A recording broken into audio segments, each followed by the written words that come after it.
just in case. Okay, welcome everybody. We are so grateful for you spending a little time with us tonight for this very important and fascinating program presented by Groundwork Hudson Valley with research that they have done on the city of Yonkers primarily, but you are going to really be amazed at how relevant it is for your city, the city of Mount Vernon, and for other cities throughout the country, really. And we've got a great representation of people from all over the city of Mount Vernon, and also some support organizations that are interested in bringing resources into your city as you are developing so many wonderful initiatives. So, without further ado, I will just introduce Oded Holzinger, who is the Director of Conservation and Resources, right? Or you'll have to give me your title.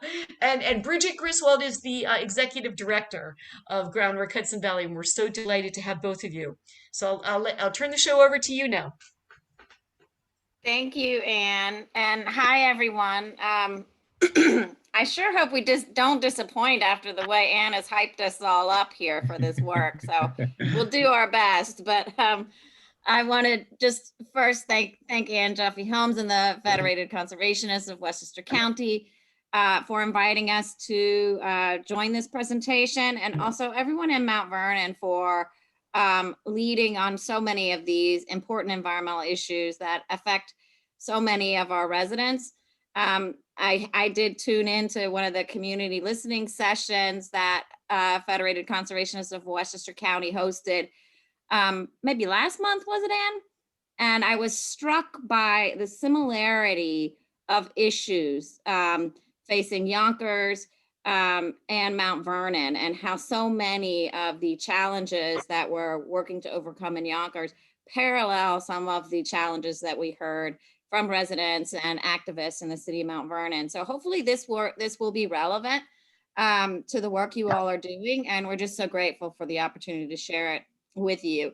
My name is Brigitte Griswold. I'm the Executive Director of Groundwork, and we are an environmental justice organization based in Yonkers, primarily working to serve the residents of Southwest Yonkers who have been disproportionately impacted by a number of environmental injustices. So Oded, if you want to pop up the PowerPoint, that'd be great.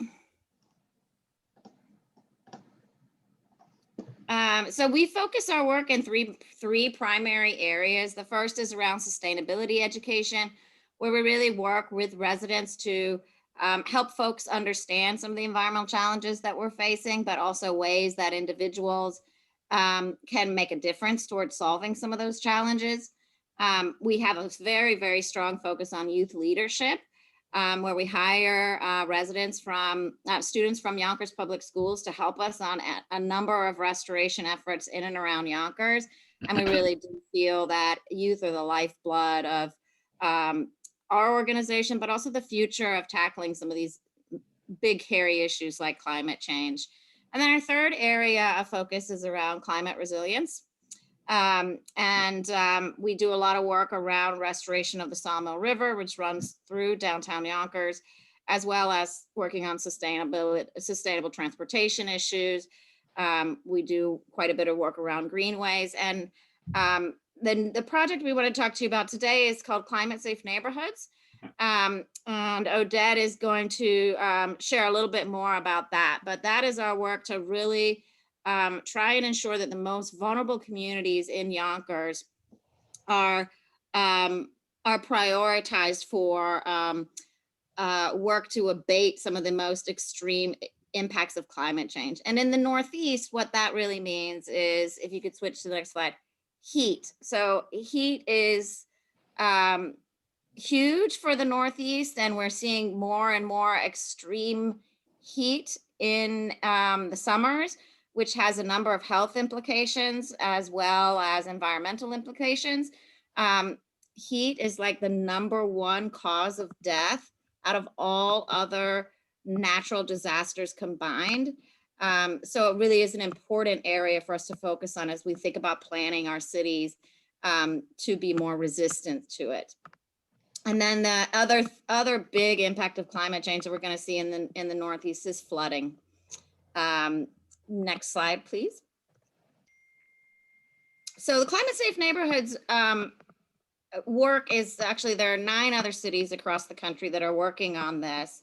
And we initially charted the effort to map extreme heat and flooding in our various neighborhoods across the city, and try and understand what some of those historical reasons are that some neighborhoods are impacted disproportionately by heat and flooding and others aren't. And ultimately identifying the most vulnerable in our community so that we can work to design interventions that could help reduce risk to those populations. We have a whole slew of funders and supporters around this work. I just want to shout out some of the academic institutions that have been helping us to provide all the technical and GIS assistance that we have required to help move that work forward. And those have been really exciting partners. Our newest addition is the Yale School of Environment. So we're excited to have a she academic partner to help us out in this mapping work. So next slide, Oded. So we've all lived through this terrible, insane year of trauma and anxiety where we've seen multiple crises compound on each other. Climate change, obviously coming to the forefront, environmental justice, why some communities are impacted adversely and others aren't. We've also obviously seen the health crisis related to COVID, and all of the racial discrimination that has come to the forefront after the murder of George Floyd. So it's really been a crazy year that we've lived through. But all of these things, even though they may on the surface seem disconnected, they're all really connected. And and what we found through this mapping exercise is exactly how they are connected. So I'm going to turn over the presentation now to Oded Holzinger. Oded is our climate resilience manager and the leader on moving the climate work forward in the city of Yonkers. Thank you, Brigitte. So yes, I'm going to review some of the mapping work we've done as part of this project. So what you can see right here, you all can hear me well? Everyone? Mm-hmm. Great. So this is the city of Yonkers, the basic map of the city, just west and north of Mount Vernon. And here, what you can see is a map of the median surface temperature as measured by a satellite during the summer months, June through August. And this is the median temperature from 2013 through 2019. So when you look at this map, what you're seeing is basically a good capture of where are the hot areas, where are the cooler areas in the city of Yonkers. And you can already start, as you're looking at this, you can already start identifying some interesting features. One, of course, is that there are certain areas that are much warmer than others. And then you can see that also there are what we call hotspots, those very dark red areas, as well as some heat corridors. This is the basic layer that we used to develop our heat vulnerability index. So this is our exposure measure. Next, we're going to look at our sensitivity measures, starting with impervious surface. Now, I'm going to introduce a term called the urban heat island. I'm sure that many of you heard about it. The urban heat island means that urban areas, it speaks to the phenomena of urban areas being much, much warmer than suburban and rural areas. And impervious surface is one of the major contributors to the urban heat island effect. When we talk about impervious surfaces, we're mainly talking about roads, parking lots, roofs of buildings, and the walls of buildings. And these essentially are heat preservers. So they get heated up during the hot days. And then at nighttime, when outside temperature drops, those impervious surfaces will start releasing heat out. Some of you, if you ever got a chance to be in a downtown area in the middle of the night, in a summer night, you could actually feel the heat coming out of the roads, out of the buildings.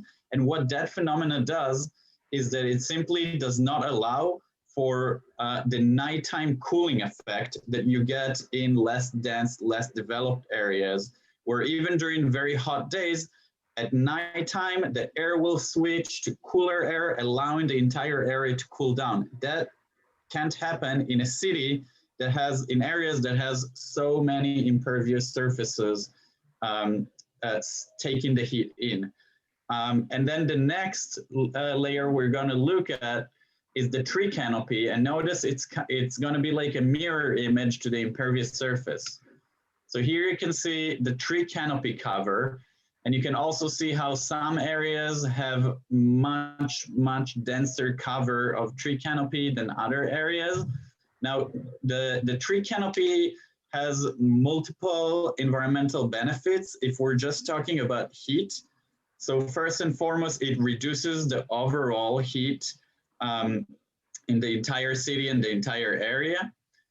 In addition to that, it casts shade onto those impervious surface. A road that has a tree-lined street will get less hot than an exposed street, and same goes to buildings. Lastly, those trees also allow for a kind of as a first aid during extreme heat days, simply allowing for people to have shaded areas to spend the time during the day and just be cooler. And then finally, we're going to look at our adaptive capacity measure. In this case, we chose to focus on percent households in poverty. By the way, the formula that we use to develop our heat vulnerability index is based on the NOAA formula, the National Oceanic and Atmospheric Administration. And we're looking at percent household in poverty as our adaptive capacity measure because we understand that when we speak about climate resiliency, socioeconomics have a lot to do with the resiliency, the ability of a specific community as well as individuals to adapt and handle those emergency situations. Whether it's by being able to pay for your electricity bill when you have the air conditioning running on, to afford an air conditioner, to have a house that has a backyard that you could use. So all of these show us that socioeconomics are critical for a community level of resilience. And then all of this together give us this heat vulnerability index. Now, just to dig in a little more about this map and the heat vulnerability index, those polygons, those shapes that you see here, those are the basic units we use. And in this case, those are census tracts. So the larger census tracts show us the areas that are less dense with less population. And the smaller polygons, the smaller census tracts, that means that these are denser areas.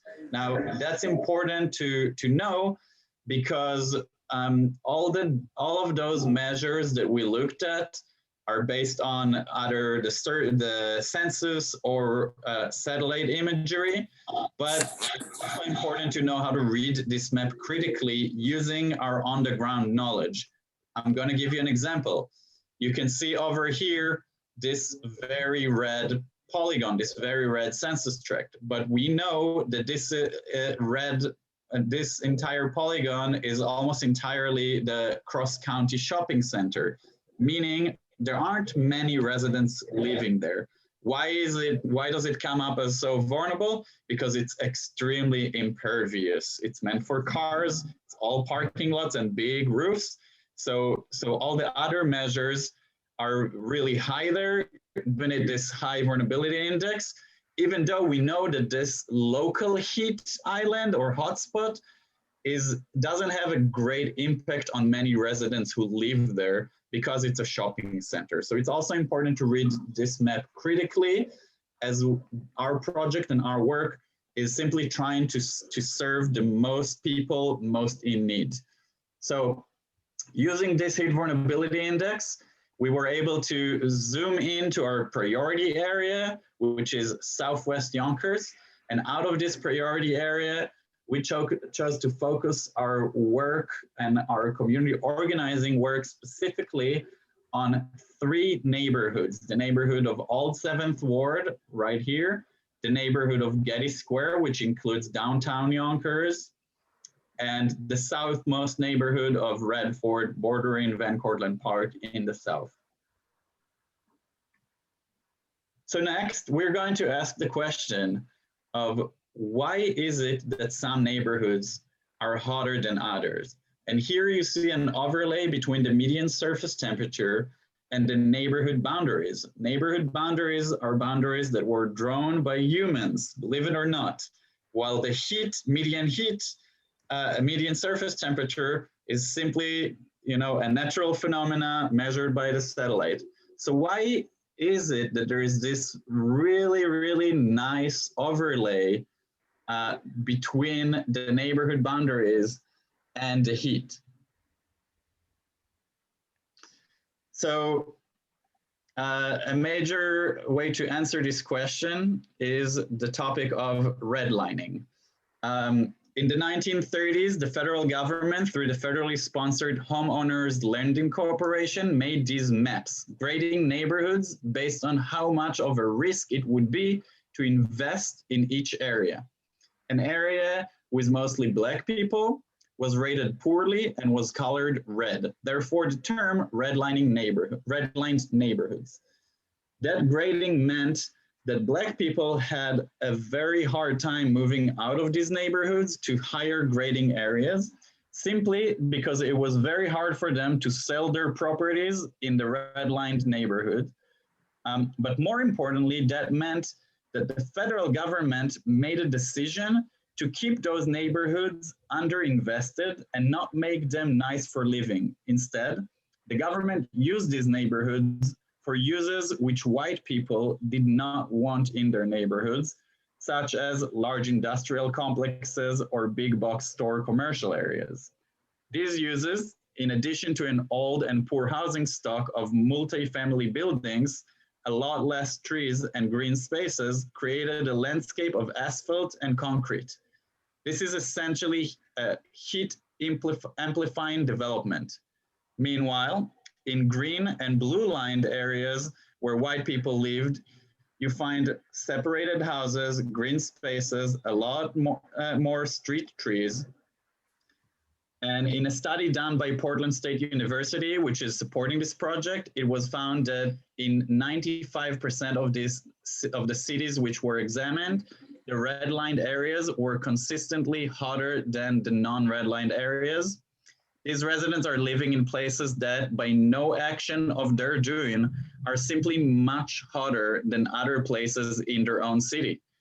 More and more research is showing that the effects of extreme heat, in addition to having a major impact on the daily quality of life, also have a significant impact on health and child development.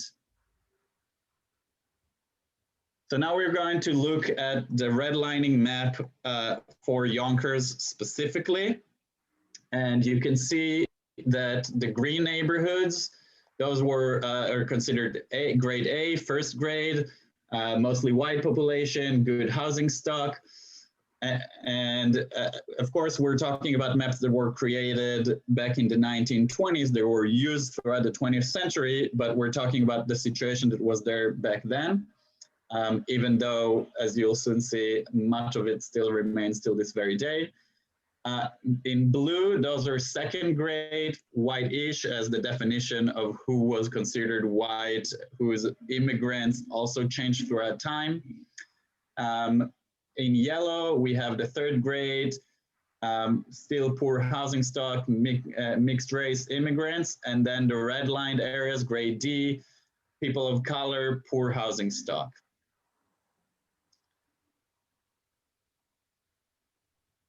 So next, what we did is that we digitized those redlining maps, and we created an overlay between the redlining maps and those different measures of impervious surface, the median surface temperature, as well as the tree canopy cover. And when we're looking at the overlay between the redlining and the redlining and the heat vulnerability index and its different elements, we can see that the most vulnerable communities are within grade C and D. The practice of redlining was actually banned in the 1970s by the Supreme Court, but the impacts of the practice are still very present in our cities. You can see here some of the correlation that we were able to pull out of these maps. So when we look at, this is when we look at impervious surface, we can see that the red-lined areas are twice as impervious than the green-lined areas. The opposite situation when we're looking at tree canopy cover. And when we're talking about heat in the red-line neighborhoods, the average temperature is about 3 degrees higher than those in the green line neighborhoods. And that is the median temperatures, the mean surface temperature. So when we talk about extreme heat days that we see more and more of these, that could get up to 7 and 8 degrees different on a very hot day. And you can all imagine how significant that is. And of course, you might all know it from a difference between walking down a tree-lined street in a more affluent neighborhood during a hot summer day versus a dense, exposed neighborhood. So before I move on to Mount Vernon, I do want to mention that the practice that nationwide today, 75% of degraded areas are still considered low income, and 64 of these areas are still neighborhoods with mostly people of color. So while it was banned by the Supreme Court, we still see those impacts until this very day.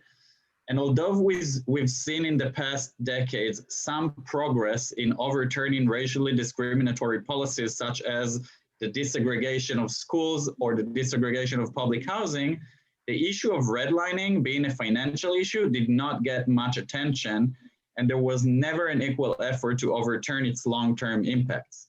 It's important to note that we are not exposing this relationship in order to put the blame on anyone, but in order to show how historic policy was such a major factor here. And it's important that we are aware of it as we are thinking about policy and design elements that could mitigate the impacts of heat on our communities. So now let's take a look at the Mount Vernon redlining map right over here. So here's a zoom in. And these maps are taken from a service called Mapping Inequality. You could search it at mappinginequality.org, where you can find all of those redlining maps. And not only those, but also the original notes that the surveyors that were sent by the federal government through the Homeowners Lending Corporation took. And I'm going to show you some of those notes for the neighborhoods you know so well in Mount Vernon, starting with South Side. So this is the original note with the original language. Sunset Hill, all the way along the Yonkers border, a yellow-lined neighborhood. And finally, a green-lined neighborhood, North Side. So you all know these neighborhoods, and I'm going to give you a minute to just take a look at the different factors that those surveyors looked at when they decided if the neighborhood is going to be red-lined, green-lined, yellow-lined, blue-lined. So you can see talking about percentages of people of color. You can see looking at immigration. You can see them looking at talking about infiltration of people of color. So this really shows us firsthand how those racist biases, racist approaches had such a significant impact on which neighborhoods will get to enjoy the credit that allowed the American middle class grow and develop and evolve throughout most of the 20th century, while other residents stayed in place and their neighborhoods were disinvested throughout much of the 20th century. So again, I'm going to move to the next slide, but if you want to take a look at more of those notes, these are all on mapping inequality. And this is what I was talking about earlier. We can see that Southwest Yonkers, when we look at Black population, is still majority Black in area. Same goes when we look at Latino population, mostly in Southwest Yonkers in the densest areas. Also, we're looking at municipal housing and affordable housing, mostly concentrated in Southwest Yonkers. They were all in Southwest Yonkers up until the early 90s when the Supreme Court ruled that the City of Yonkers has to build some municipal housing east of the Sawmill River Parkway, as you can learn about in the book called Show Me a Hero, or the HBO series that followed. And it's important to mention that because we see the municipal housing residents as not only residents that have a great need for the mitigation of extreme heat and flooding, but also as wonderful partner as they are already organized in their communities. And so we can really work with them to lead some change. Now let's see what change we're talking about. So we are now working to establish the Climate Safe Yonkers Task Force. This is because in every project we do, community input, community participation is key to our success. But in the case of the Climate Safe Neighborhoods project, part of what we're hoping to do is to really help build leadership capacity within the Southwest Yonkers community to allow and lead long-term change. So the task force will include representatives from the community, as well as some experts from the city agencies and other institutions that could advise us. They will help us identify hazards, vulnerabilities, assets, and opportunities in those neighborhoods. They'll help us prioritize needs, different mitigation strategies, specific locations and designs. We will work with the task force to educate and inform them on best practices, what's done in other cities, on how the government works when it comes to funding, to policy and priorities, and how to build capacity and community leadership. And finally, we're hoping to have working teams coming out of this workforce, organizing for change, focusing on three major fields of work: local community-led projects and long-term stewardship, city priorities and projects, so for the city to lead different projects in these neighborhoods, as well as long-term policy that ensures greater resiliency for these neighborhoods.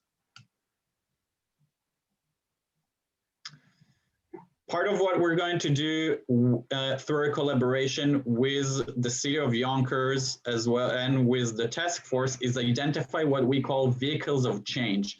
Those are ongoing projects, ongoing plans that we believe should and could include additional elements that will help mitigate the impacts of climate change on these communities.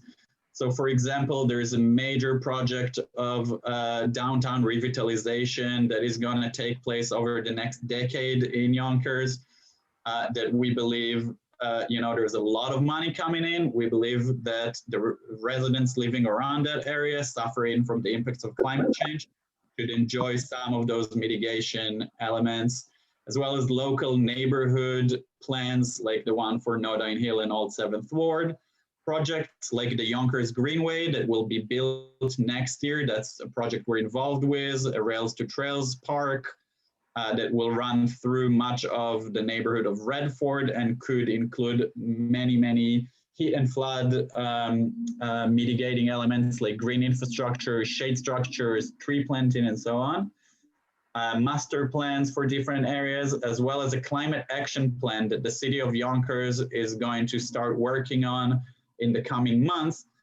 And we hope that our project will support the work on that climate action plan to ensure that climate justice is being taken into account so that this plan actually helps those residents most in need. And here are some local interventions that we're looking at.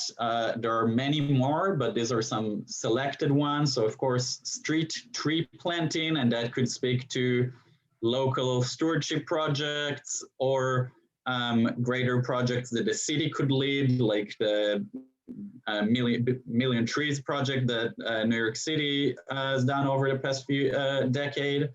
Human-made shade, because tree planting is not feasible everywhere, especially not in those very dense neighborhoods. And also tree planting takes time to give shade. So we're also looking at shade structures, park redevelopment. Many of those underinvested neighborhoods have a lot of parks that look just like the park that you see here. So we believe that there should be more investment and redevelopment of those parks, adding water features like splash parks and misting pool, more trees, more shade structures, more benches, and so on. Rain gardens and other form of green infrastructure which help mitigate both heat and flooding. Reflective roofs, these are very feasible, very easy to do, and they also allow to encourage workforce development. Also, New York City has a wonderful reflective roofs program, which allowed hiring a lot of people to just go up and paint roofs, and that really helps the residents, but also really helps the city overall, as well as green roofs that both help mitigating heat and flooding. So that's it. Thank you very much. And now I think we'll move on to an open discussion and some questions, and especially if you guys want to talk about what's relevant for the city of Mount Vernon.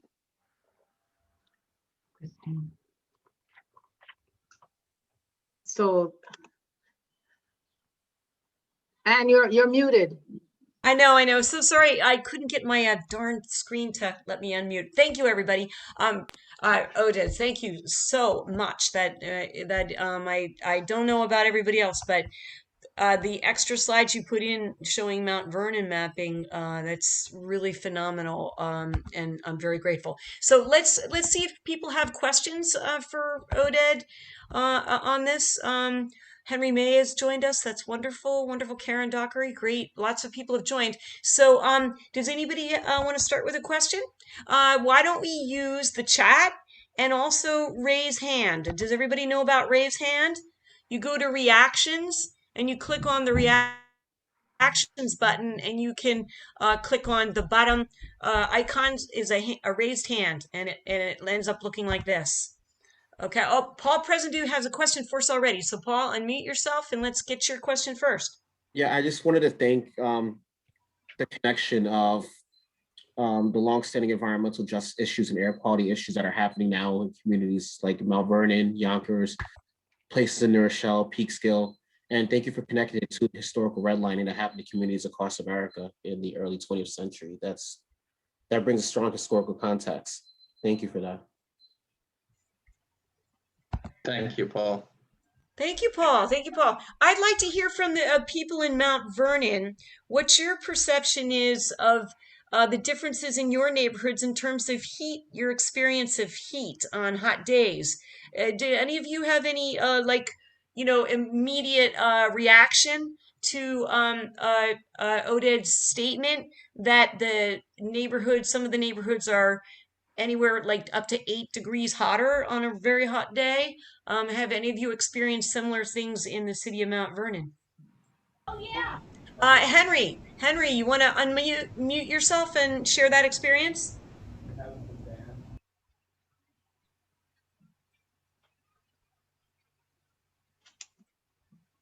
You're still muted, Henry. How's There you that go. now? Yeah, it takes me a little while to get into this. I have a brick house, and I know a little bit about the use of bricks in kilns. And in the summer, my house gets extremely hot. And it holds the heat. The sun is shining on that brick, and from the outside, and the brick really heats up, and we have to kind of blow the air conditioner, and so there's a lot of electricity used to keep the interior of this kiln cool, and it operates the opposite way in the winter. That house the brick gets cold, and we've got to make sure that we generate enough heat inside to keep it comfortable. So we've got this balancing act that goes on between winter and summer. And my house is not alone. The person that built that house way back in the early, 50s. They built 4 or 5 other houses so I know that the other houses, the people come out smiling, but I know that they're hot in there in the summer and they're cold in the winter, just like I am. And so I don't know whether there's much that can be done about something like that. You just deal with the condition, or can much be done about it? We do have a tree in the front and a little shade, but aside from that, there we are, standing in the light of the sun, as they say.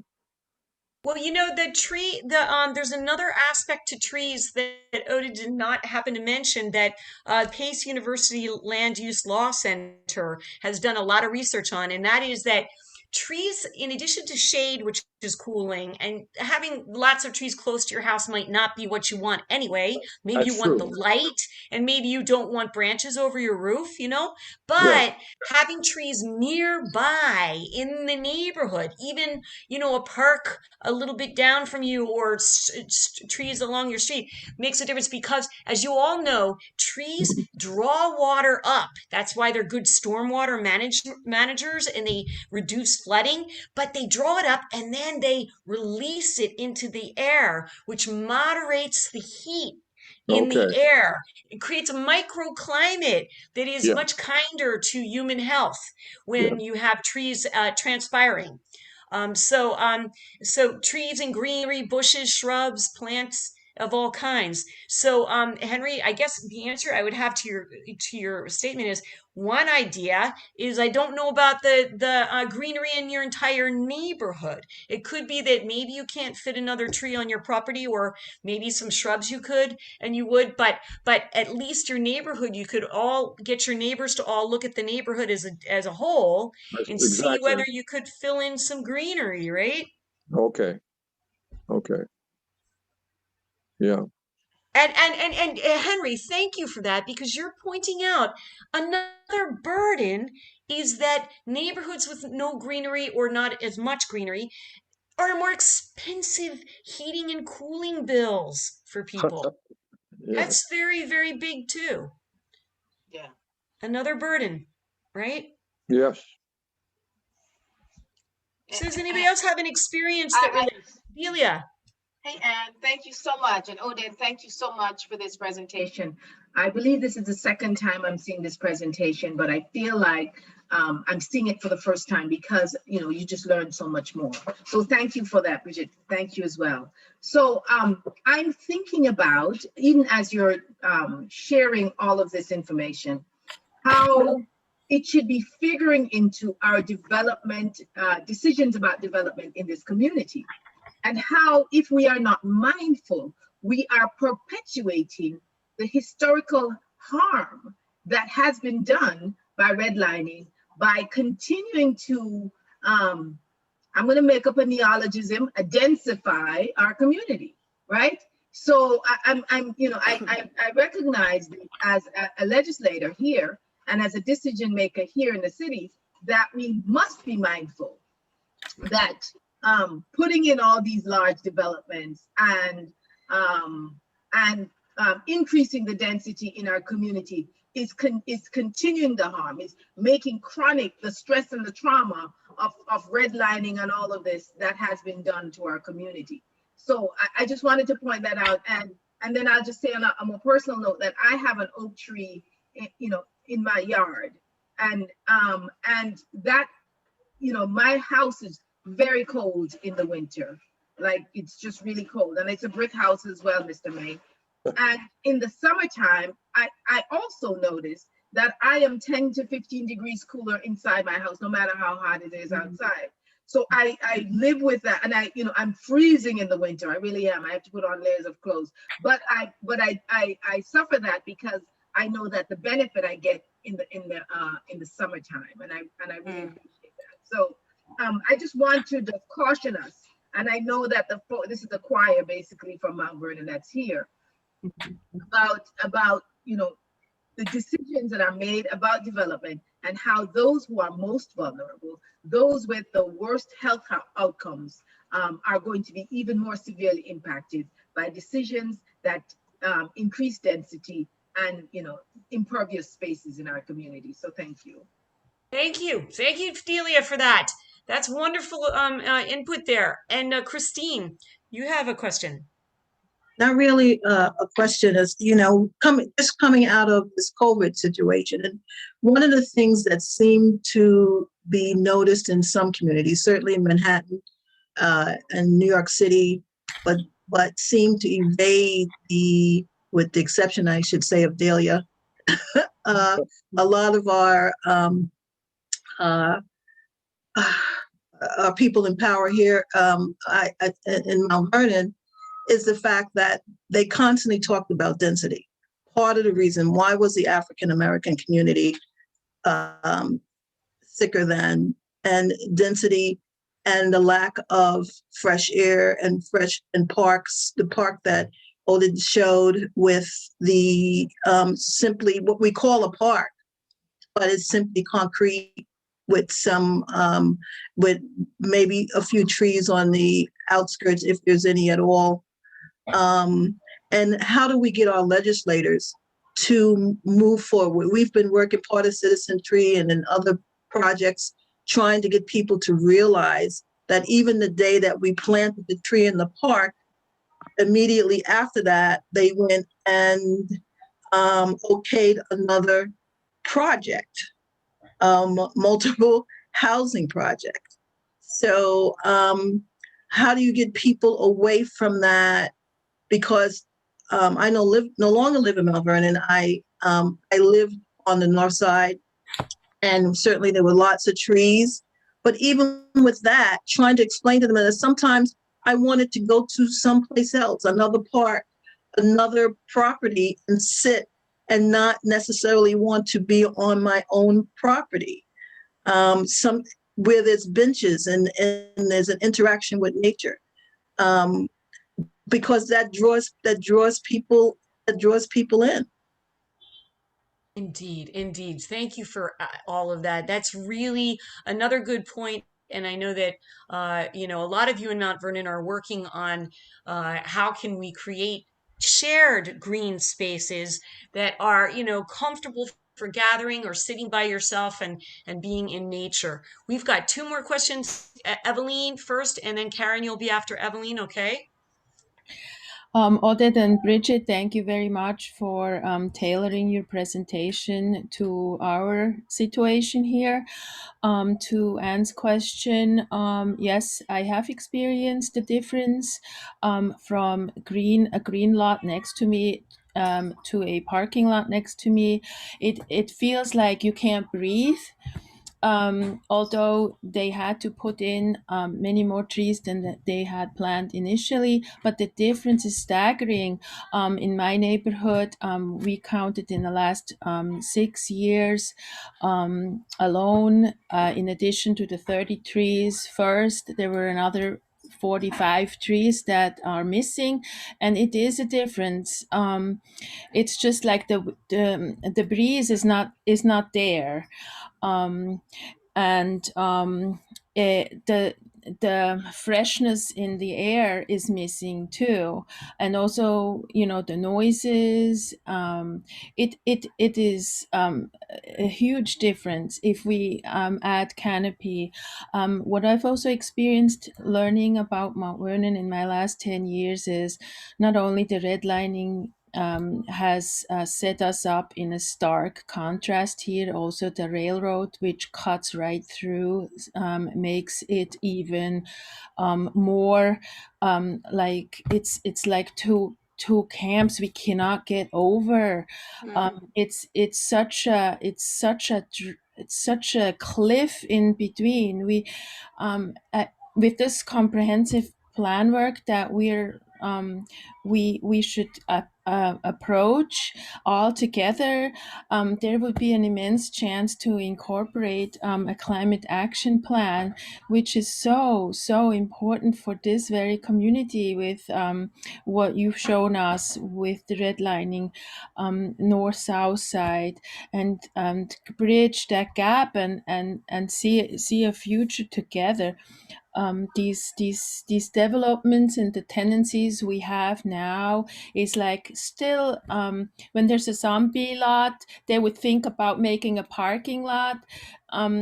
We have to get away of these thoughts where we give precedent to cars and parking cars. We really need to give precedent to our lung and to our well-being. I hope that this comprehensive plan poses a chance to get a new direction.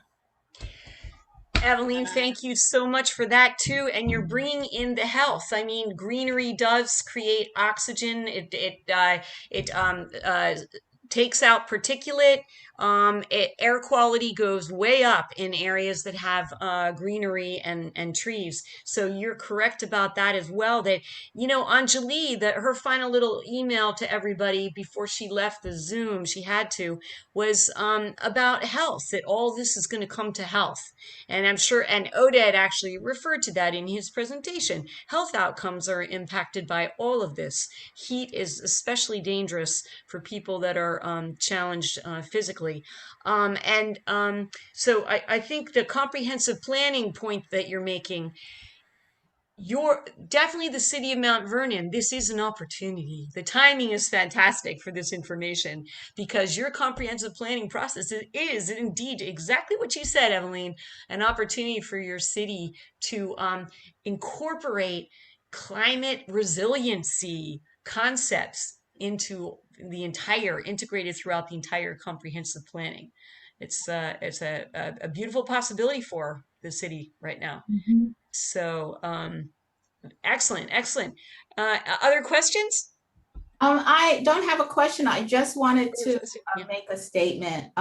Thank you, Oded. That was so informative. And it was a little heartbreaking to see how we've gotten to this point, but it's also encouraging to get validation for what we are trying to do. I know I'm working with my neighborhood association, Chester Hill Park Neighbors Association, to revitalize the Stuyvesant Plaza. And when Evelyn talked about zombie houses going to parking lots, I have often thought, wouldn't it be nice if all of the zombie houses became little parks? Because it's emotionally beneficial for us to have a green place to go, and for the children to be able to see greenery in their neighborhood. I mean, some children don't see it at all, and they're stuck on their computers or their tablets or whatever, instead of enjoying the greenery that many of us took for granted when we were coming up. And I think that this has caused a change in the mental capacity for empathy and for caring for people, because caring for plants teaches you how to care for each other, you know? So I am very thankful for having this exposure, and I am encouraged to work even more diligently to get the green space in my neighborhood improved, and hopefully be an example for other people to see that, yes, we can do this. Karen, thank you so much for that. It's a powerful statement. And Evelyn, everyone here, the work that you're doing is so critically important. And, you know, when we started this project, we didn't know what the correlation would be. And when Oded showed me those maps, it is shocking. And what's even more shocking is, like, we're not talking about just Mount Vernon and Yonkers. We're talking about every major city in America. And that's like stark. But the good news is that every meaningful change always happens on a local level. So with you all doing the work that you're doing, I am confident that we can course correct on some of these wrongs, but we need to be deliberate about it. And to that end, anytime you need us to come and present and share some of this data, it's not a connection most people make between climate change and redlining. So there's an education piece that needs to be done here, I think, with some of our elected officials and other folks that can make change. So please consider us a resource, and we're available however and whenever you need us. Yes, we need you. We need you, Bridget. So I will be bringing Groundwork Hudson Valley back for sure. You know, we can talk more about the programs they need. I wanted to add in there because Karen, do you remember that that one of those community conversations we had, the young people from the Boys and Girls Club we're all talking about how there's not enough green space for them. There's not enough beautiful places for them to just like relax, sit down, be together in a beautiful place where, you know, there's greenery. And, you know, there may be some basketball courts and playgrounds, hardscape playgrounds, but, you know, they were asking for green space. And that struck me, that it was the young people from the Boys and Girls Club that talked about that so much. I'd like to say something also. Oh, Marlene, good. Yes. Well, first of all, thank you so much. You put together a very concise, direct, clear program that really talks to people. And I hope that our group, this choir here, will get louder and louder and reach the borders of our city and have some effect. And as most of you know, we've been working for a number of years on a tree ordinance that was finally passed in December. And we are now waiting to have our tree advisory board, which is an integral part of the ordinance that will help us realize the goals and take us closer to the things that we are talking about. Wonderful, Marlene. Yes, congratulations on that tree ordinance. I know so many here worked so hard on it. Yeah, for a long time too. And they did it. They did it. That's I love the people of Mount Vernon. There's just we will never give up. And that's what you need. You need that determination and that stamina and that strength and courage. So it's wonderful to be working with you all and seeing how we can connect some supports, resources, and information to strengthen what you're doing, strengthen your own efforts in your own directions. Does anybody, you know, it's 7:01, so, you know, to make sure that we're respectful of people's time, you know, if people want to stay on, I'm willing to stay on.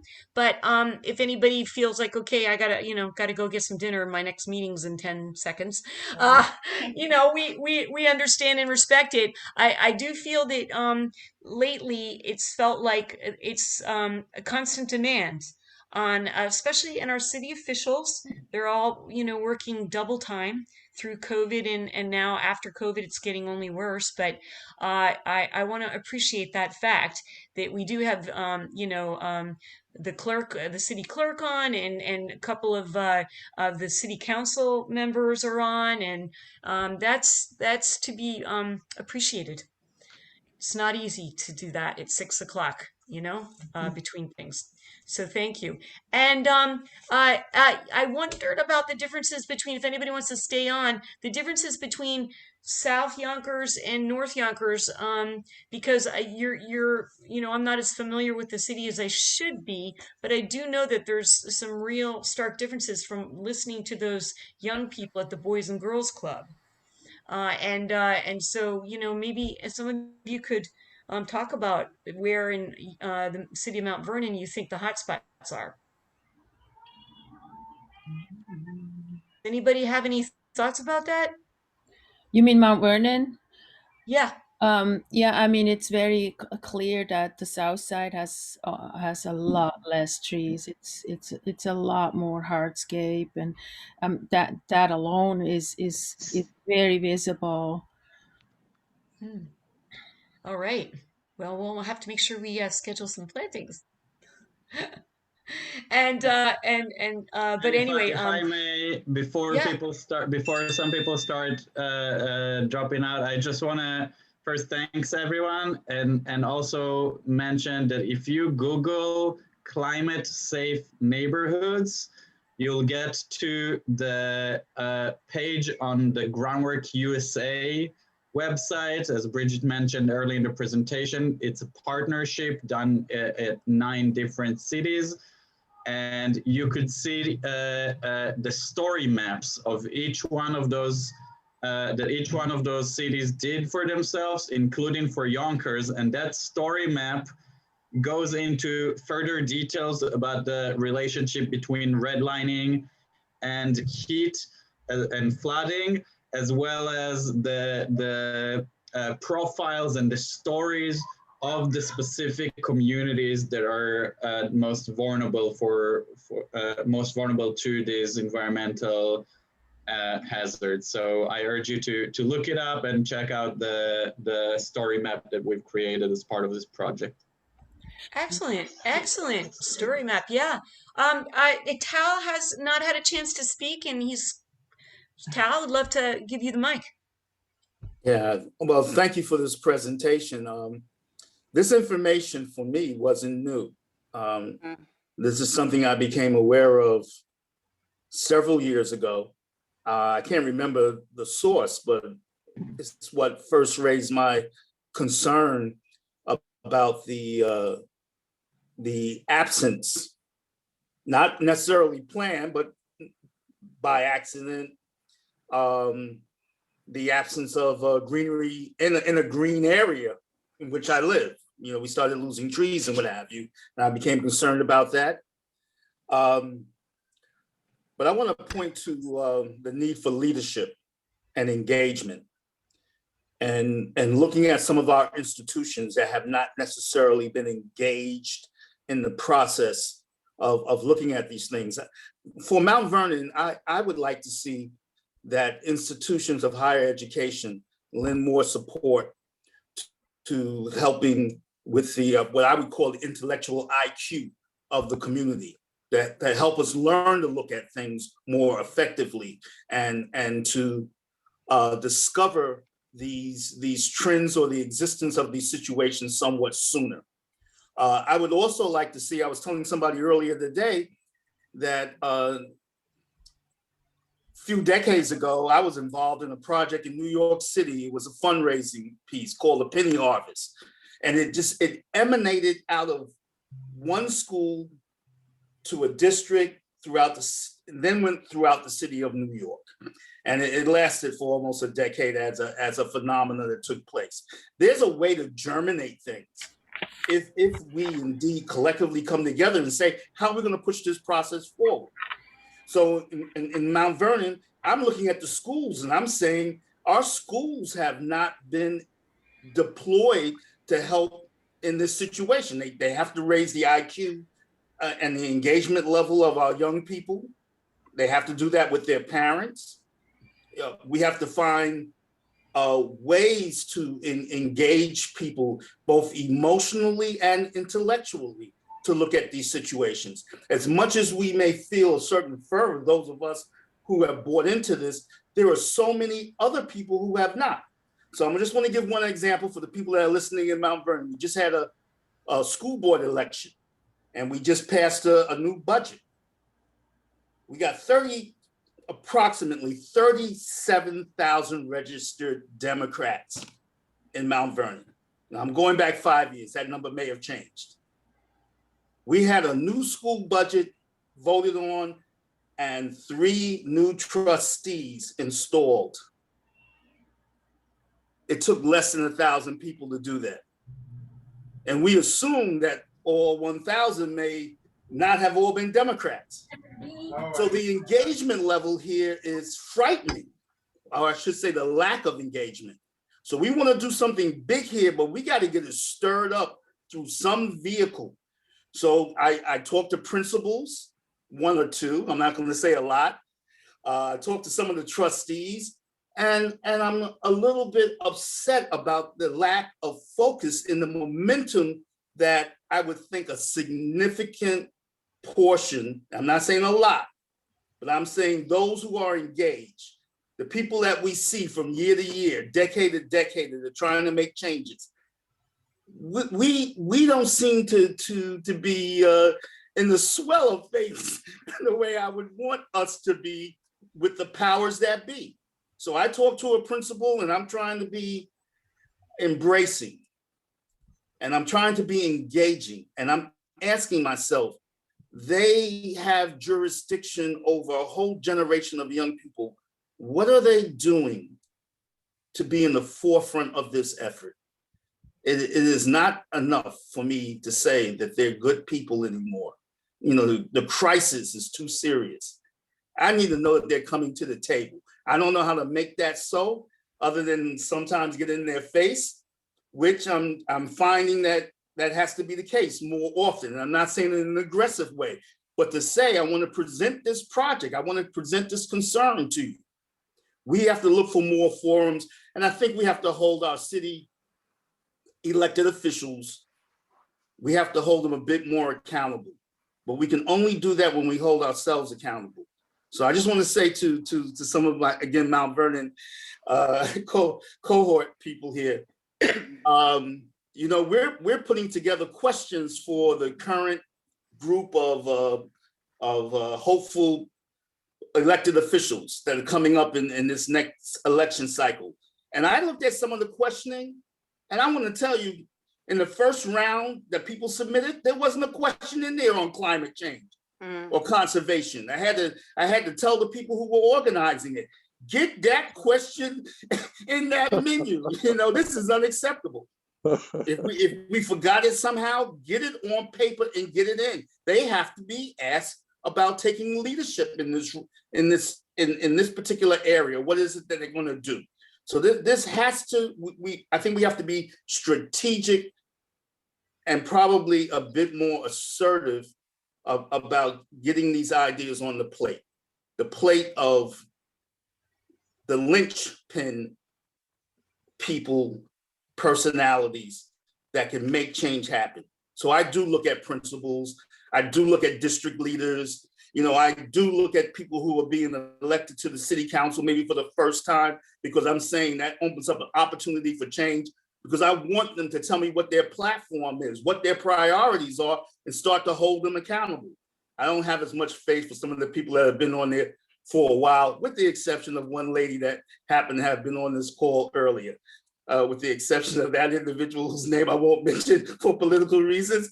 You know, I like that gutsiness, and I like the fact that they're looking at innovative suggestions, but we have to push more. I think we have to be greater advocates for this situation, and we have to be more strategic about it. And thank you for this presentation. It was right on the money, you know, really eye-opening.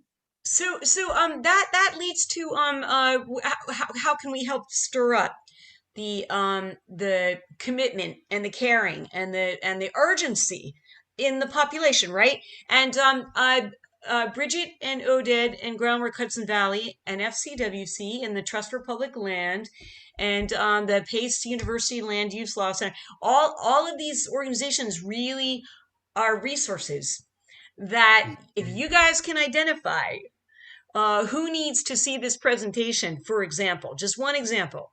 If you can identify, geez, the whole school board should see this, or the science Definitely. classes next fall, or I don't know. Whatever Bridget and Oded can do.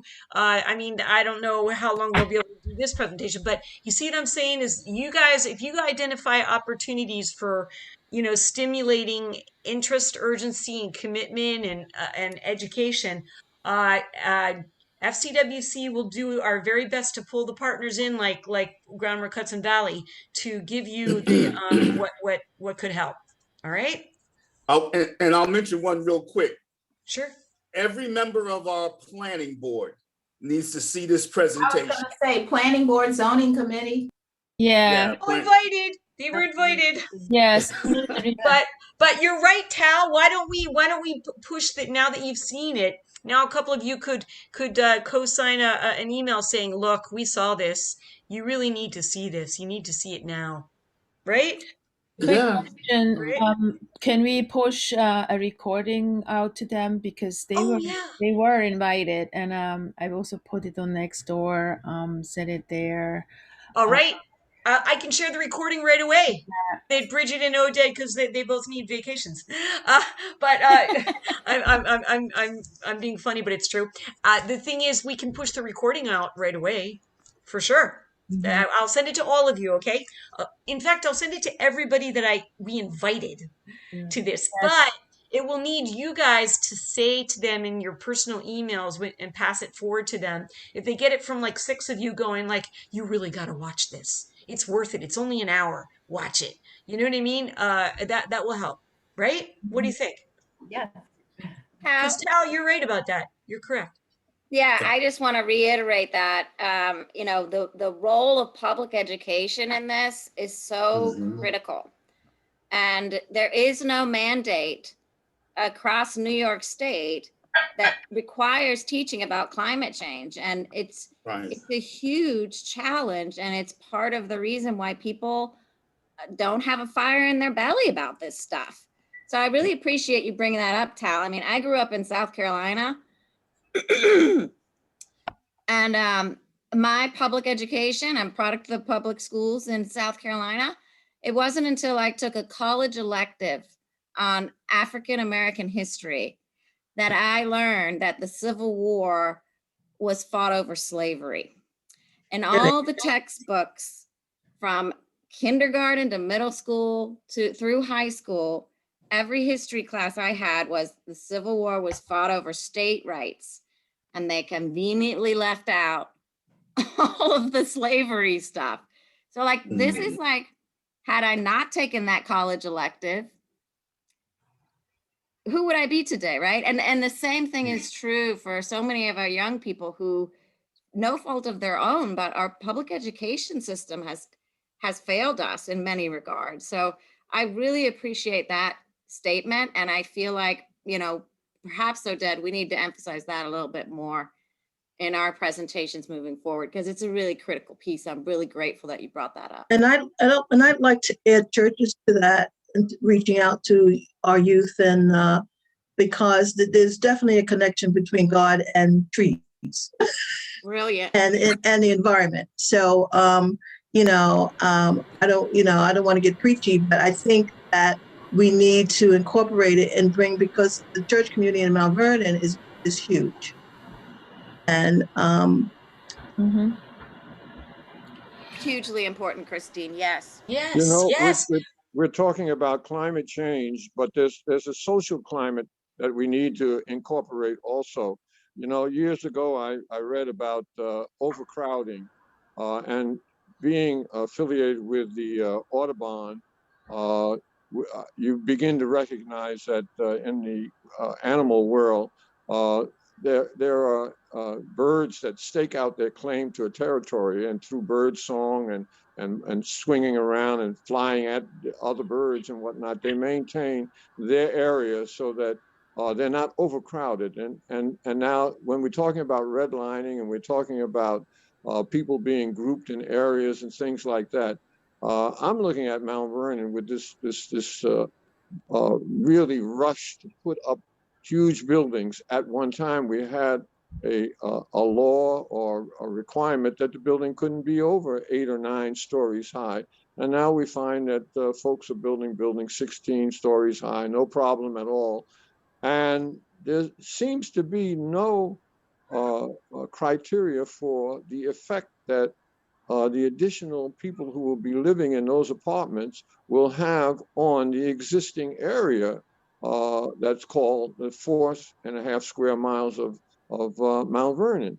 So there's got to be a limit to how many people come into Mount Vernon, and that's all based on these wonderful building programs. And I've heard some of the developers with gorgeous tones of voice at some of the meetings talk about how wonderful this is going to be for Mount Vernon in terms of additional revenue and everything, but they don't talk about the impact that the additional people are going to have on the school system, on the sewage system, and the additional parking that they will need for their cars with these huge buildings that are being allowed to go up.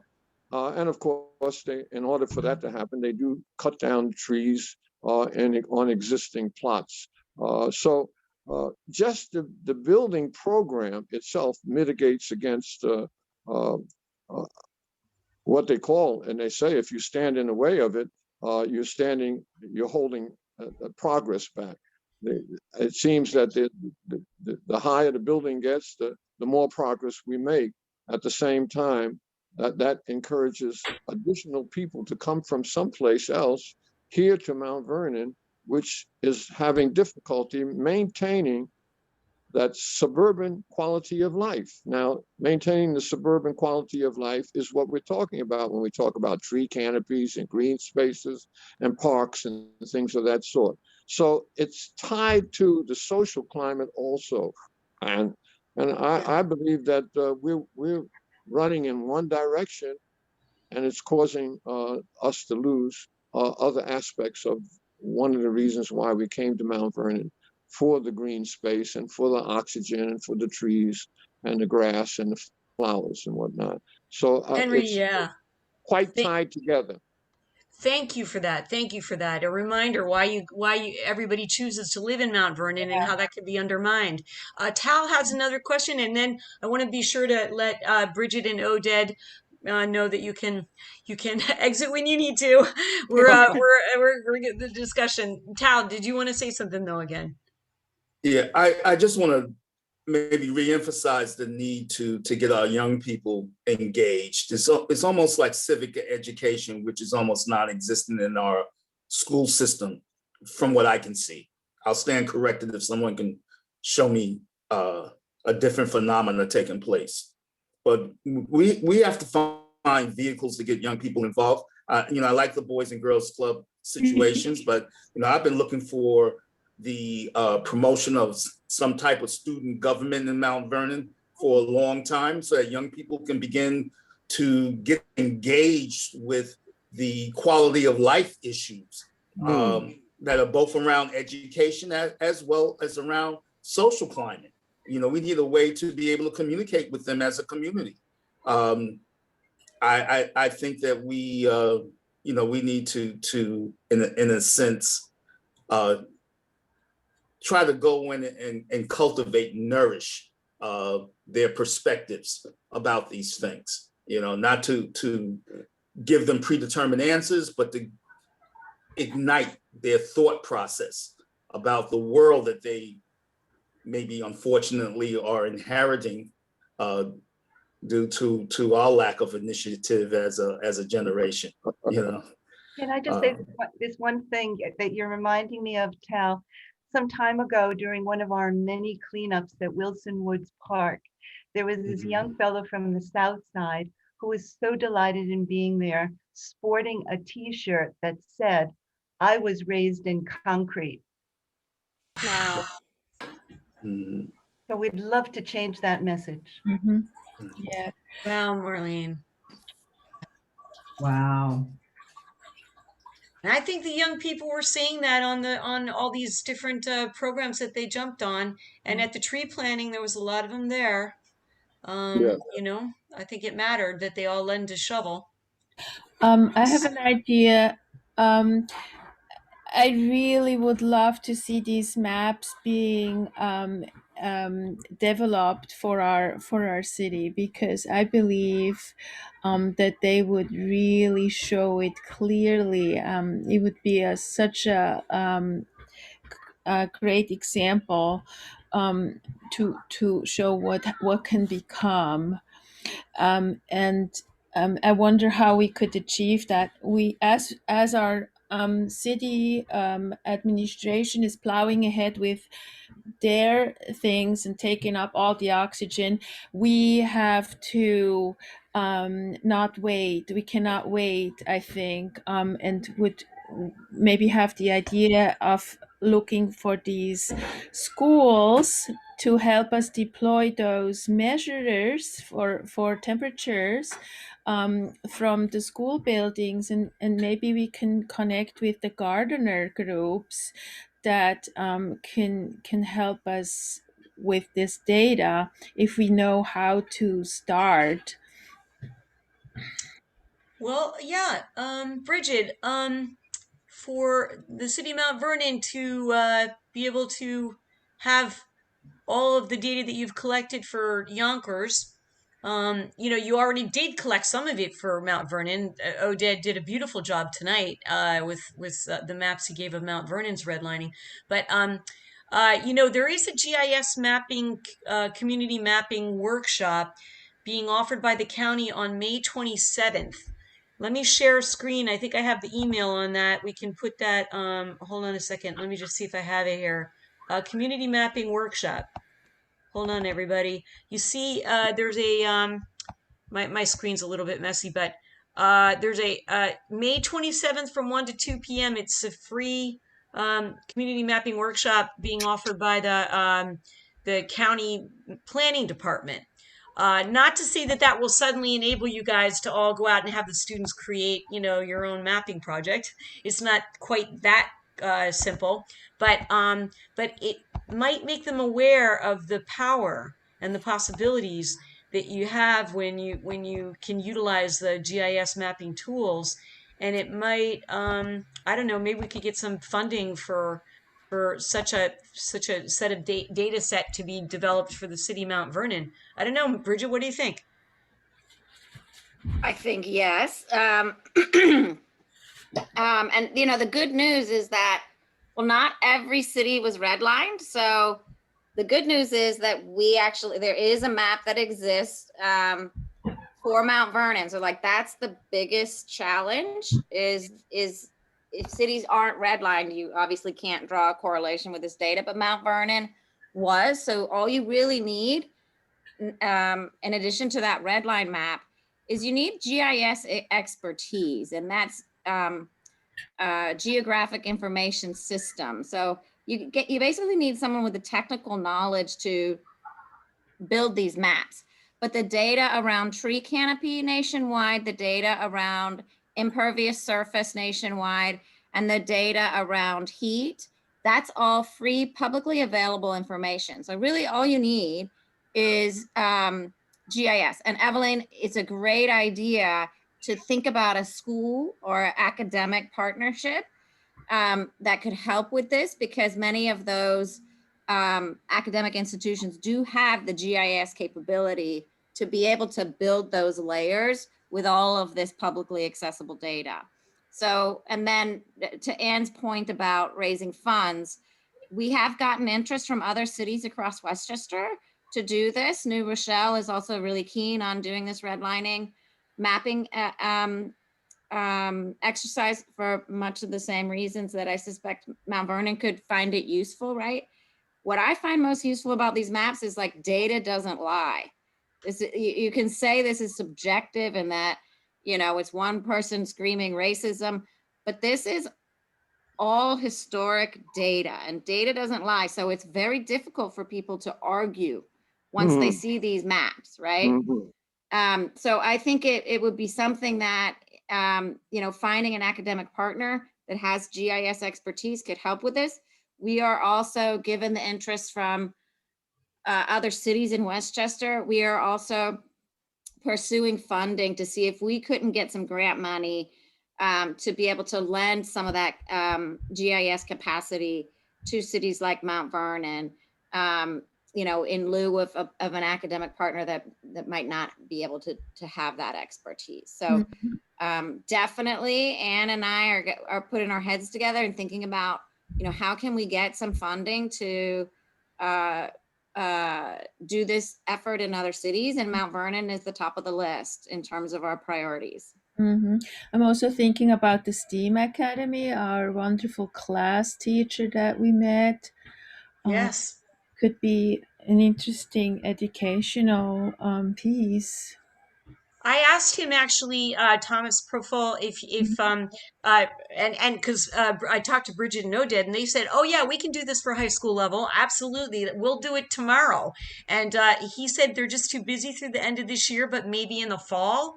But I think he might need a little encouragement that, you know, the community feels it would be great to have the STEAM Academy see this. You know who else? Darcy Miller told me she was interested in this program when I described it to her. So Darcy Miller, Bridget, and Oded is the president of the school board.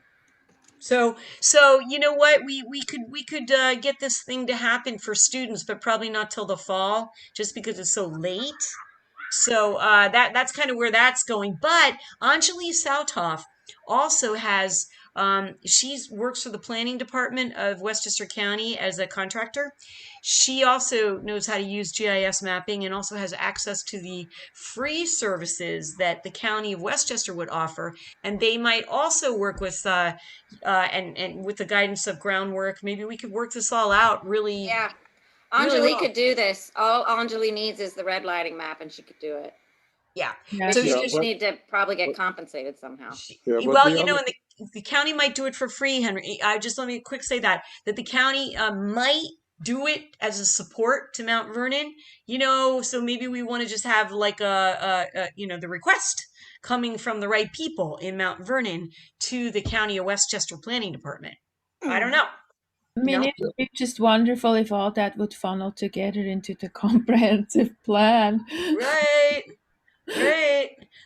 That's the point of doing this as quickly as we did. You know, we did throw this at you like just in 1 week's time, right, Bridget and Oded? I mean, it was pretty quick scramble, and I appreciate them being able to do it. But we Yes. wanted to get this in here to some more people in view of the comprehensive planning process. Yeah, it sounds like Mount Vernon is in a very similar place as Yonkers is. I mean, Yonkers just decided to do a climate resiliency plan for the city. And, you know, we worked very hard to make sure that like we were at the table to make sure that environmental justice and equity is a core component of that plan as evidenced by these maps. So yeah, I mean, we're right in the same place.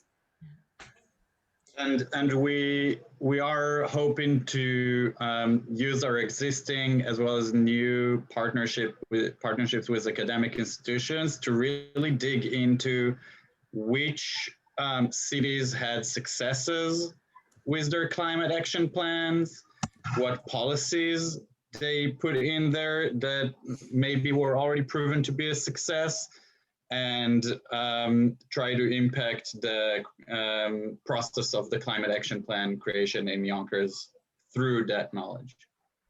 yeah, I have to agree with Mr. Holzinger. We have to find a way to ensure that the youngsters get credit for the work that they're doing, and that turning that trick is the difficult part. If it's part of the curriculum and they enter into the work on mapping and gathering data, at the end of the term, they have to be able to say, well, I passed this course, or I got credit for this, or this is meaningful in an academic scheme of things. And so the Board of Education and the Superintendent of Schools and all of those people have to be able to verify that this work is worth something to the students. And that's the difficult part that we have. Other than that, it's what they call an elective, something that I might want to do, or something, or I'll volunteer for that. And even under those circumstances, if you volunteer, the students will do that because they recognize now that when they're applying to college for scholarships and things, those colleges are looking for community service. And so if they're getting a letter that, yes, they participated in this program and they were a part of it and that kind of thing, that's helpful to them. It's got to be worth something to the individual. Their young people are at that stage where they have to be able to show how many points they can score on the court. Otherwise, they're not going to be called by the coach, so to speak. Very good. Very good point. Very good point. And that's why we do want to go through Thomas and Darcy Miller and sort of get them to recognize. Right. I agree with you. And the regents, the FCWC network is actually cooking up plans to lobby the regents that New York State education needs to directly integrate climate education into every subject area. Exactly. K through 12, not waiting till high school AP science. Exactly. Anyway, it's 7:35 almost. So I don't know. Maybe people we want to, say thank you and look forward to having Oded and Brigitte again sometime or collaborating in the future. Definitely, we're in touch constantly. So and Brigitte and Oded, you call us. You call FCWC if we can give you some support in funding pursuits. Thank you, Anne. Thank you, Monica, for putting this together. And most of all, thank you to all of you doing amazing work, moving the needle in Mount Vernon. It's just incredible to hear all of your stories and your persistence and belief in making our communities better for everyone. So grateful for your leadership as well. Thank you very much, everyone. Thank you. Thank you all. So glad for tonight. Thank you all for being on, and thank you, Brigitte and Oded. This was wonderful. And Take thank care. Thank you. Have a good night, everybody. All right. Okay. you. Stay well.